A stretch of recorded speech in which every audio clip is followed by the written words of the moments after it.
Il y a 25 ans, c'est de la poussière qui s'échappait encore des cheminées de l'usine sidérurgique de Volklingen en Allemagne. Aujourd'hui, les silos de stockage ne conservent plus de minerais, mais des œuvres d'artistes renommés du street art.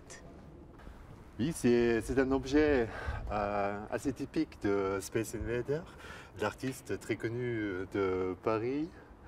Et voilà, on peut dire qu'il a envahi notre endroit avec son symbole d'un alien très typique. Space Invader, figure emblématique du street art, et bien d'autres sont donc sortis de la rue pour participer à cette première biennale de l'art urbain.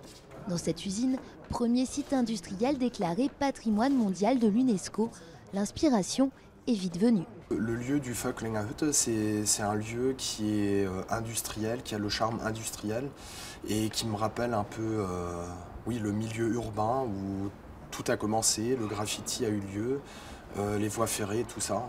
Pour moi, c'est impeccable ici.